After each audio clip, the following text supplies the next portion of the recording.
Hello everyone, welcome back to the latest instalment of Annick Town TV, where we find ourselves once again in the John Bull, where it's becoming a bit of a very likeable habit, I have to admit. Today we're very kindly joined by Councillor Gordon Castle from the Castle Board of Annick. Gordon, thank you very much for giving up your time to come and talk to us. I know you're a very busy man, but we're going to talk Annick, we're going to talk about yourself. Recently re-elected. Congratulations yet once again. So how long have you been a councillor now, Gordon? Right, well, an Annick councillor, and Annick comes first in my life, I just want to tell you that. That's the answer we're looking for. Outside my family, let's be fair, but after that it's Annick first for everything. I've been a town and district and county councillor in total 25 years. This is my 20th year this year as a county councillor for Annick. The district councils were abolished in 2009 and all moved together in one county, it's County Hall, for the whole of Northumberland. I enjoy what I do.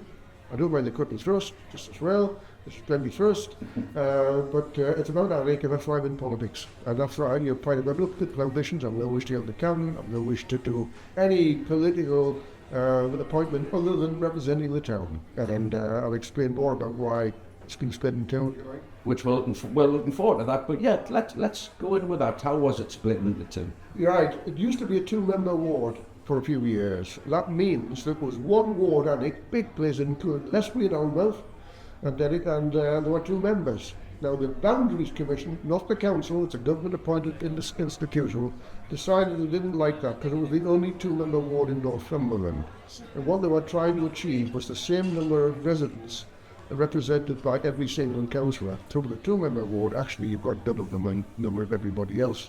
You can't split it. I've fortunately got on well with every other member that I've worked with.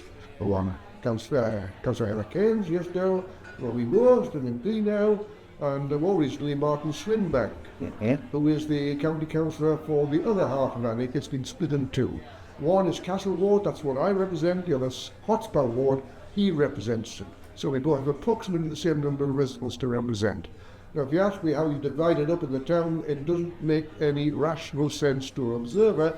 It was the Boundaries Commission making sure that we got the same number of residents. So there's bits of Buali on mine and bits his.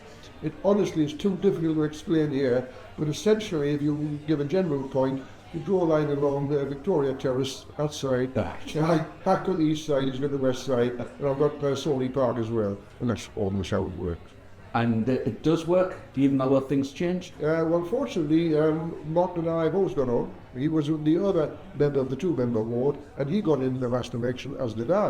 And I'm very grateful to those who voted for me, and for those who didn't. I assure you, Annick always comes first, and I'll do my best. And Martin and I get on well. We meet regularly, catch up, and we've got to come to a general consensus on all things affecting the town. And so far we've managed to do that. He's a sound man, and I respect his views, and we get on well. So is the bus station, is there going to be any development? No, I can give you a view on the bus station. Can you? I had a meeting today, and I can't go into the details, that's all. Oh, come on. But from there now I saw the more detail. We've already seen some of the proposals. We know it's funded. It's all about money. It is. The money's there, the plans look good. Honestly, I think the town will be pleased with the progress on this. We've got to deal with Morrison's, because bear in mind that Morrison's own the land. No, people don't know that. They own the entire land there, and Arriva are the bus company. Yeah. So this is public money going into the state, but we feel the money's there, the designs look good. I think the public will be more than happy with the improved pedestrian flow, the safety aspects, and the appearance and development of the station. So I don't think there's any question about pulling that building down, find it well built and stuff, but we can make it an awful lot better.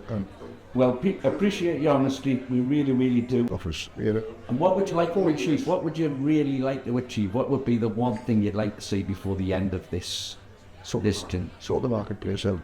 Sort the market. Oh, I tell you, that's a good one. That's hugely important. Because as we speak, we've just lost another pub in there, haven't we? We have the Three Sheets is closed. They did a good try, but it didn't quite work. But I know it'll sell. Mm-hmm. People say, oh, these empty shops, darling. Well, there aren't that many.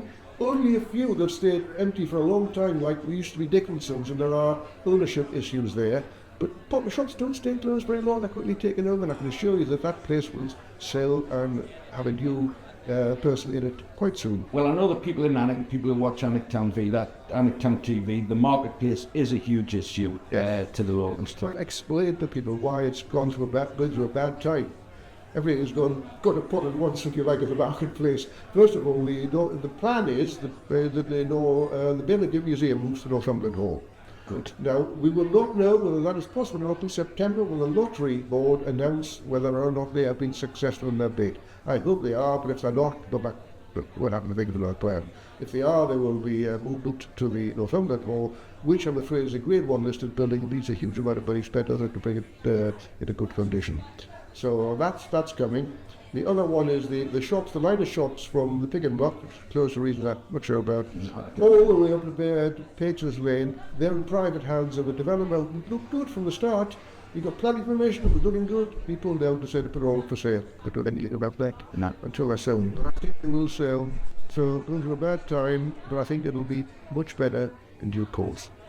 We like to finish on a positive. And like just before I said, Gordon, thank you so much for your time and effort, your service that you've put into the town over your years. You always give it 100%. Like you said, can't please all the people all the time, but you've pleased us at Alnwick Town TV for coming to join us today. Gordon, thank you so much. Privileged to be asked. Thank you very much indeed. Thank you, Gordon. Thank you.